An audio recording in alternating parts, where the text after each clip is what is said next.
বিসমিল্লাহ, আলহামদুলিল্লাহ, আসসালাতু আসসালামু আলা রাসূলিল্লাহ। আশা করি সবাই ভালো আছেন। আজকে একটু আগে একটি ভিডিও করেছি, সেটি হচ্ছে যে the DNA of a business manager. তো রিলেটেড আরেকটা ভিডিও ইনশাল্লাহ আজকে করতে বসলাম। সেই ভিডিওটি হচ্ছে যে আমরা আমরা এইভাবে চিন্তা করি যে what the business expect from there business managers. তাহলে এই বিজনেস ম্যানেজারদের কাছ থেকে কি কি জিনিস আহ, আশা করে, যে বিজনেস আশা করে যে তার বিজনেস ম্যানেজাররা জানবে, তাদেরকে জানতে হবে বা করতে হবে। এই এক্সপেকটেশন, একটা হচ্ছে জানার বিষয়, একটা হচ্ছে করার বিষয়। তো জানার বিষয়টাকে প্রাধান্য দিচ্ছি আমি একটু।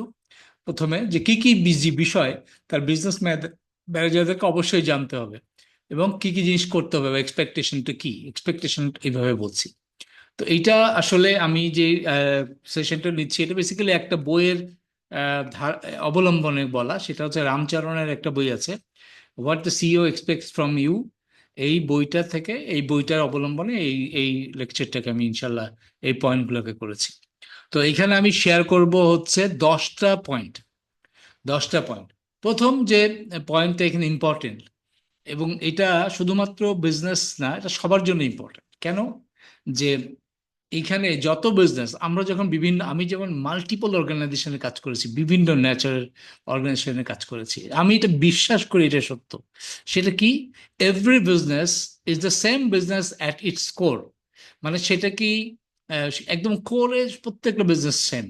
মানে কি, ইন্ডাস্ট্রি, আপনি এফএমসিজি বলেন, ফার্মাসিউটিক্যাল বলেন, অন্য ইন্ডাস্ট্রি বলেন, প্রত্যেকটা বিষয়ের একটা কোর, এটা কিন্তু আসলে দিনের শেষে একই। এটা হচ্ছে আপনাকে জানতে হবে এবং বুঝতে হবে। তার মানে কি, আপনার আপনাকে বুঝতে হবে যে একদম কোর হচ্ছে সেলস, ক্যাশ ফ্লো, ইনভেন্টরি, তারপর হচ্ছে ইনভেস্টমেন্ট, রিটার্ন অন ইনভেস্টমেন্ট। তা এই যে বিষয়গুলা, এটা প্রত্যেকটা বিজনেস সেম। আপনি হয়তো বলতে পারেন, হ্যাঁ আমরা তো সার্ভিস অর্গানাইজেশন, আমাদের জন্য ইনভেন্টরি নেই। Yes, fine. কিন্তু বিষয়টা এরকম, তাও আসলে এক ধরনের ইনভেন্টরি আছে, এটা ডিফারেন্ট, এটা লজিক আমি যাচ্ছি না ফাইন্যান্স পার্সপেক্টিভ থেকে। তার মানে কি, আপনার ওয়ার্ক ইন প্রগ্রেস কি ইনভেন্টরি, আমি একটু বলি ছোট্ট করে, যেহেতু কোশ্চেন করতে। ইনভেন্টরি মানে কি, যেটা একটা ফিউচার পটেনশিয়াল বেনিফিট আছে। তার মানে কি, আপনি service delivered not but not invoiced, এটা কি? এটা এক ধরনের ইনভেন্টরি, হয়তো খুব সময়ের, বিল করে গেলেই হয়ে গেল, বা সার্ভিসটা ডেলিভার্স করে দিয়েছেন, এখনো বিল করেন নাই, মানে ওইটা এখন আপনার স্টকে রয়ে গেছে। তো এরকম অনেক বিষয় থাকে বিজনেসে, ডিফারেন্ট। এটি নিয়ে টেকনিক্যাল সাইডে যাচ্ছি না, বাট প্রথম কথা হচ্ছে you must know every business is the same at its core.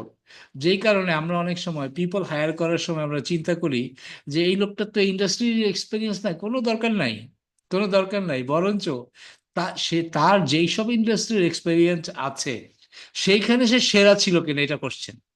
আপনি যাকে হায়ার করবেন, আপনি যাকে নিবেন, সে যেই কাজের জন্য দায়িত্বপ্রাপ্ত ছিল, সেটা সে সেরা ছিল কিনা, প্লাস এই যে সে কি মেটাফরিক্যাল জিনিস বোঝে কিনা। আমরা এটা নিয়ে আরো কথা বলেছি, কথার প্রসঙ্গে কথা চলে আসে, মেটাফরিক্যাল বোঝে কিনা। সেটা হচ্ছে যে আপনি যদি একটি পিঁপড়াকে দেখে আপনি একটা জীবনে শিক্ষা নিতে পারেন, বা একটা পাখিকে দেখে যদি প্লেন বানায় ফেলতে পারেন, এই যে বিষয়, আপনি যেমন একটা কি বলে শাপলা ফুল বা নদীর মধ্যে কোনো কিছু ভাসতে দেখে থেকে আপনি যেমন শিপ বানানোর চিন্তা করেছেন, এই এই যে চিন্তাগুলো, মেটাফরিক্যাল লার্নিং হচ্ছে সবচেয়ে ভাইটাল, ভাইটাল। তো এই জন্য এইটা মনে রাখতে হবে যে প্রত্যেকটা বিজনেস হচ্ছে এর ভিতরে একটা কোর, এটা সেম। তো এটা হচ্ছে এক। তো সেকেন্ড যে পয়েন্ট, সেটা আমি বিজনেসে বলতে চাই, ক্যাশ ইজ কিং। অবশ্যই বুঝতে হবে ক্যাশ ইজ কিং। আপনি যখনই ক্যাশ জেনারেশন, আপনাকে বুঝতে হবে যে কি ক্যাশ জেনারেট করে, কিভাবে, কোথা থেকে ক্যাশ আসে, কোথায় ক্যাশ চলে যায়, এবং ক্যাশ এইটাকে কিভাবে, কি কি ওয়েতে এই ক্যাশকে গ্রো করা যায়, এবং কোন কোন বিষয়, আহ, কোন কোন বিষয়ে কন্ট্রোল করলে আমার ক্যাশ সবসময় অর্গানাইজেশনে একটা হেলদি ক্যাশ ফ্লো মেনটেন করা যায়। আপনি যদি, আপনি দেখবেন সেই কোম্পানি গ্রো করেছে, বা অন্য বিজনেস কিনে যা গ্রো করতে পেরেছে, যাদের ক্যাশ সাফিসিয়েন্ট ছিল, যারা কিং, ক্যাশ, ক্যাশ এই জন্য ক্যাশকে এত গুরুত্বপূর্ণ দেখা যায়। আমি সবসময় একটি কথা বলি যে if cash is the cash is a serious problem in your organisation, সবাই কি করবে, সবাই সবাই তখন অজুহাত হিসেবে ওই ওই প্রবলেমটাকে দিকে আঙ্গুল দেখাবে। যেই কারণে এর থেকেও যে অনেক বড় অর্গানাইজেশনের প্রবলেম আছে, যদি আপনার অর্গানাইজেশনে ইনোভেশন না থাকে, যদি আপনার অর্গানাইজেশনে কোয়ালিটি না থাকে, আপনার অর্গানাইজেশনে যদি পিলফারেজ থাকে, আপনার অর্গানাইজেশনে প্রোডাক্টিভিটি কম হয়, আপনার অর্গানাইজেশনে স্টক জমে যায়, এই যে অনেকগুলো বিষয় যেগুলোকে আসলে লক্ষ্য করে কাজ করা দরকার।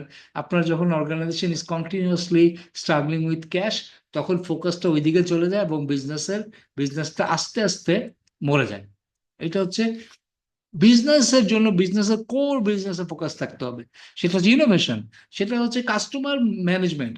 এই ফোকাস সরে যায় তখন অন্যদিকে। এই যে কারণে আমরা সবসময় বলি অর্গানাইজেশন সিএফও এমন ভাবে অর্গানাইজেশন চালাতে হবে যেন অর্গানাইজেশন যারা ক্রিয়েটিভ ফোর্স, যেমন সেলস মার্কেটিং, তাদেরকে যেন এইসব বিষয় নিয়ে নাক গলাতে না হয়, মাথা ঘামাতে না হয়।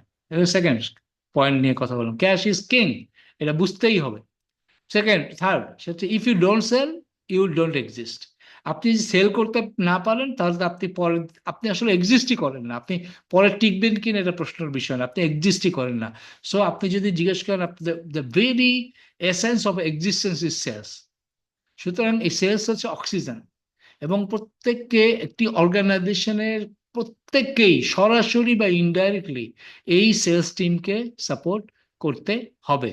এবং সেই কারণে সেলস ইজ, আমরা যদি আমরা বলি না এক্সিস্টেন্স, আমরা বলি ক্যাশ ইজ কিং, এটা হচ্ছে ইন টার্মস অফ অ্যাসেট। আর যদি এমনি ইন টার্মস অফ যদি আমরা রিসোর্সেস বলি, it is your sales force, it is your sales force. তা একটা যদি স্ট্যান্ডার্ড অথেন্টিক ভালো সেলস ফোর্স থাকে, এর থেকে বড় আর কি হতে পারে। সুতরাং এটা দুইটি, 3 নম্বর পয়েন্ট নিয়ে কথা বললাম। 4 নম্বর পয়েন্ট হচ্ছে বি অবসেসিভলি কাস্টমার ফোকাস। এবং ইন্টারনালি তো বললাম আপনার sales team is the king এবং আপনার cash is king. External king হচ্ছে যার জন্য আপনার এত কিছু, যার জন্য করা, এটা হচ্ছে why. Why is your customer. আপনার কাস্টমার হচ্ছে the real king of the business. সুতরাং আপনি অবসেসিভলি পাগলের মতো আপনি কাস্টমার ফোকাসড হতে হবে। এবং আপনাকে আপনাকে চিন্তা করতে হবে আপনার কাস্টমার আজকে কি চায়, কিভাবে চায়, কেন চায়, আগামীকাল কি চাইতে পারে, এই সব বিষয়ে চিন্তা করতে হবে। এই হচ্ছে আপনার 3 নম্বর, সরি 4 নম্বর নিয়ে কথা বললাম। পাঁচ, পাঁচ হচ্ছে প্রফিটেবিলিটি। আপনাকে বুঝতে হবে প্রফিটেবিলিটি, এবং আপনার হাতে প্রফিট কি করার আছে। প্রত্যেকের প্রফিট করার সুযোগ আছে কি, প্রোডাক্টিভিটি ড্রাইভস প্রফিটেবিলিটি। প্রত্যেকের প্রোডাক্টিভ হওয়ার সুযোগ আছে, প্রত্যেক জায়গায় প্রোডাক্টিভিটি অ্যাপ্লাই করার সুযোগ আছে, যেই কারণে প্রতিটা মানুষ প্রফিটেবিলিটিতে কন্ট্রিবিউট করতে পারে অর্গানাইজেশনে। শুধু আপনি যেই এরিয়ার দায়িত্ব থাকেন না কেন, আপনাকে প্রোডাক্টিভিটি এনশিওর করতেই হবে। প্রোডাক্টিভিটির যদি আপনি সিম্পল ফর্মুলা তো জানেন, সেটা হচ্ছে output divided by input. Output divided by input, এইটা যত, আপনি যদি আউটপুট ইনপুট সমান হয় তাহলে আপনি লস থেকে বাঁচলেন ধরেন। বাট ইট ইজ প্রোডাক্টিভ হওয়ার সুযোগ সবার আছে, সবার। এবং আমরা চিন্তা করি আমরা টাকা বাঁচিয়ে প্রোডাক্টিভ হতে পারি, আমরা প্রোডাকশন বাড়িয়ে প্রোডাক্টিভ হতে, লস কমিয়ে প্রোডাক্টিভ হতে পারি, আমাদের সময় বাঁচিয়ে প্রোডাক্টিভ হতে পারি, অসংখ্য উপায়ে আমরা প্রোডাক্টিভিটি হতে পারি। এবং প্রত্যেকের দায়িত্ব হচ্ছে প্রফিটেবিলিটির জন্য কাজ করা, এবং প্রত্যেকের দায়িত্ব হচ্ছে প্রোডাক্টিভ হওয়া, কম এফোর্ট দিয়ে বেশি, কম সেলস ফোর্স ডিপ্লয় করে বেশি সেলস করাও যেমন একটা প্রোডাক্টিভিটি এফিসিয়েন্সি। সুতরাং প্রোডাক্টিভিটি ড্রাইভস প্রফিটেবিলিটি, এটা মাথায় রাখতে হবে। 5 নম্বর বলবেন। 6 নম্বর, you must think like an owner. আপনি আমি একজন ওনারের মতো চিন্তা করতে হবে। যে কোনো ডিসিশন নেওয়ার আগে ভাবতে হবে এই টাকাটা যদি আমার টাকা হতো, আমার পকেটের টাকা হতো, তাহলে কি আমি ডিসিশনটা নিতাম কিনা। হ্যাঁ, আমি একটা ডোনেশন দিচ্ছি, আমি একটা স্পন্সর করতেছি, আমি একজনকে একটা গিফট দিচ্ছি, আমি একজনকে একটা যাই দিচ্ছি, একজনকে দিচ্ছি, একটা খরচ করছি। প্রথম প্রশ্ন হচ্ছে যে আমার টাকায় হলে এটা আমি করতাম কিনা, আমার নিজের টাকা হলে এটা আমি করতাম কিনা। এই যে আপনার ওনারের মতো চিন্তা করা, this is what the organisation expect from its business managers. প্রত্যেককে এটা চিন্তা করতে হবে। সুতরাং এইটা একজন ওনারের মতো চিন্তা করতে হবে, এবং আপনার এছাড়া কোনো অপশন নাই, অপশন নাই। এবং এরপরে 7 নাম্বার, 7 নাম্বার হচ্ছে, এটা অনেকে বুঝতে পারে না, যে inventory is your money on the shelf. আপনার যে ইনভেন্টরি আছে এটা আসলে টাকা শেলফে, আপনার যে রিসিভেবল আছে এটাও আপনার শেলফে পড়ে থাকা টাকা। এই এই জিনিসটা যদি আমরা বুঝতে পারি তাহলে হচ্ছে এটা আপনার কাছে আশা করে সবাই যে এটি আপনার রিসিভেবল শুধু না, আপনি অ্যাডভান্স যে মানি দিয়ে রেখেছেন কোনো জায়গায় সেটিও আপনার শেলফে রাখার টাকা। সুতরাং এগুলিকে যত দ্রুত, এগুলো অ্যাজ গুড অ্যাজ ক্যাশ, যত, এবং এটা কি, এটাকে বলে ফ্রোজেন ক্যাশ। ফ্রোজেন ক্যাশ মানে কি? ফ্রোজেন ক্যাশ মানে যে ক্যাশ পড়ে আছে যেটাতে আপনি কিচ্ছু করতে পারছেন না, এই ফ্রোজেন ক্যাশকে আনফ্রোজেন করতে হবে, আনফ্রিজ করে, আনফ্রোজেন করে এটাকে আপনাকে কাজে লাগাতে হবে। 7 নম্বর। 8 নম্বর হচ্ছে দা দা বিগ পিকচার। এই যে আপনি আজকে, এই যে আমি যখন এর আগে আজকে বলেছি, বিগ পিকচার মানে কি, সবচেয়ে বড় পিকচার দেখার দায়িত্ব কিন্তু অর্গানাইজেশন চিফের এবং আপনারও। কি? সেটা হচ্ছে আপনি দেখবেন মার্কেট ট্রেন্ড কোন দিকে যাচ্ছে, আপনি দেখবেন কম্পিটিশন কিভাবে গ্রো করছে, আপনি দেখবেন কিভাবে কনজিউমার বিহেভিয়ার চেঞ্জ চেঞ্জ হয়ে যাচ্ছে, আপনি চিন্তা করবেন যে কোন জায়গাটায় weak point of the competition, কোন জায়গায় আপনাকে স্ট্র্যাটেজিতে কাজ করা উচিত। এবং এই যতগুলি কাজ আপনার অর্গানাইজেশন লিডারদের কাজ এবং প্রত্যেকটা বিজনেস ম্যানেজারের কাজ কিন্তু আসলে কপি অফ দ্য সিইও's রোল। এই জন্য আপনার সিইও চায় আপনার প্রত্যেকটা বিজনেস ম্যানেজার তাহলে এই সব বিগ পিকচারের, ইকোনমি কোন দিকে, ডলারের কারেন্সির প্রজেকশন কি আছে, অন্য দেশের কি অবস্থা, আমি যে কাউন্ট আমার আমার যারা সাপ্লায়ার আছে তাদের দেশের ইকোনমির কি অবস্থা, এই সব কিছু মিলায় এটা চিন্তা করা, এটা হচ্ছে এই একটা এক্সপেকটেশন। 9 নম্বর হচ্ছে make every decision count. Even মনে রাখতে হবে প্রত্যেকটা ছোট ছোট ছোট ডিসিশন অর্গানাইজেশনে, এইগুলি একসাথে হয়ে এটা উপরে যায় এবং আলটিমেটলি এইটারই রেজাল্ট হচ্ছে যে ফাইনাল রেজাল্ট। যেই কারণে প্রত্যেকটা ডিসিশন, কোনো ডিসিশনকে অবহেলা করার সুযোগ নাই। অর্গানাইজেশনে এমন একটা ডিসিশন মেকিং প্রসেস ডেপ্লয় করতে হবে যেন কেউ ভুল করার সুযোগও না পায়, ভুল করার সুযোগও না পায়। এই অর্গানাইজেশনে এটি একটি বড় দায়িত্ব এবং প্রতিটা ডিসিশনকেই সিরিয়াসলি নিতে হবে।